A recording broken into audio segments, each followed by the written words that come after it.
ओम शांति। आज भगवान के सामने हम अपने दुख दर्द सुनाते हैं।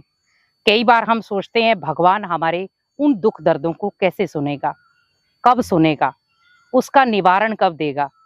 बहुत सारे लोग भगवान के पास जाकर के सुनाते हैं, कुछ घर में बैठे भी सुनाते हैं। लेकिन हमेशा याद रखें कि भगवान हमारे दुख दर्द को तभी खत्म करेगा जब हमारे कर्म श्रेष्ठ होंगे। भगवान हमें बहुत सारे इंडिकेशन देता है कर्मों को सुधारने के, लेकिन कई बार हम उन कर्मों को सुधारने के बजाय कर्मों को बिगाड़ देते हैं और फिर हम कहते हैं भगवान हमारी मदद नहीं करता, भगवान हमारी बातों को सुनता नहीं, भगवान हमारे जीवन के दुखों को हरता नहीं। भगवान हमारे जीवन के दुख दर्द हर लो। भगवान कैसे हरेगा और कब हरेगा?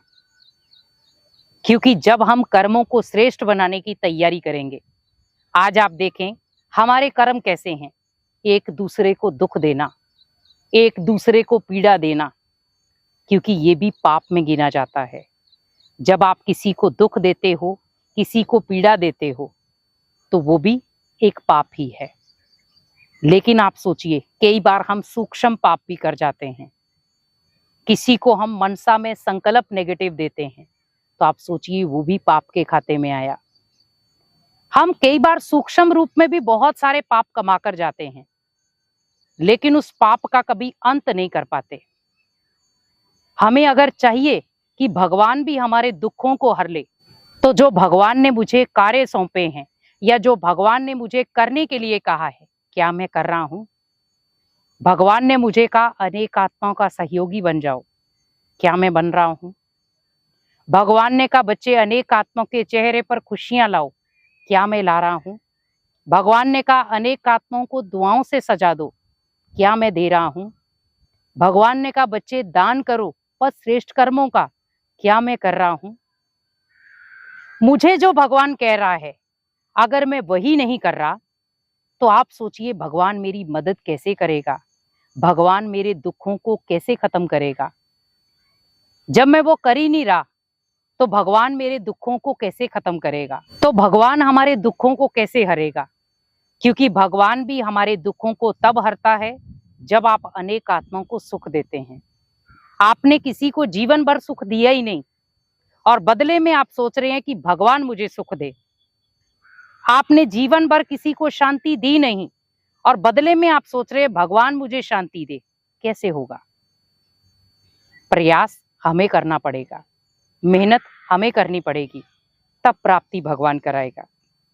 मैंने मेहनत कुछ नहीं की, लेकिन भगवान से प्राप्ति बहुत कुछ चाहता हूं।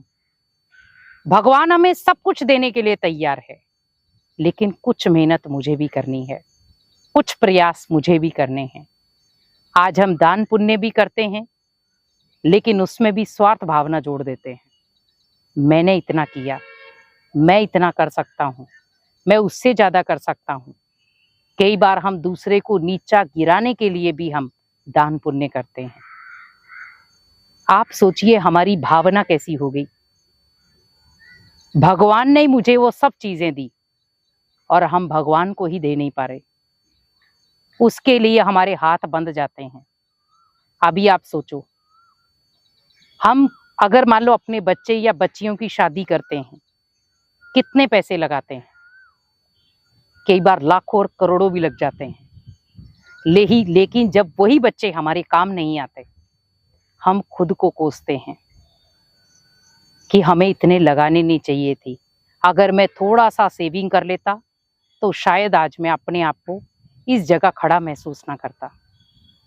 लेकिन वो कार्य तो हो गया, क्योंकि मैंने दुनिया को दिखाना था कि मैं अपने बच्चे की शादी बड़ी धूमधाम से कर सकता हूँ।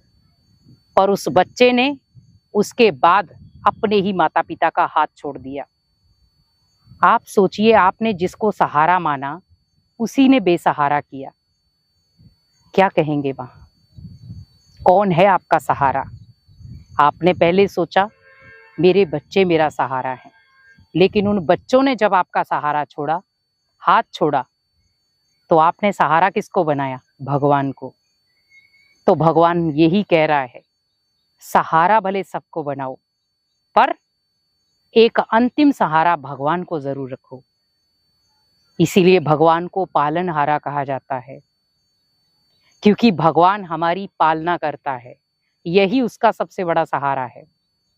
लेकिन हम भगवान का ही हाथ छोड़ देते हैं और दुनियावी हाथ पकड़कर बहुत खुश रहते हैं।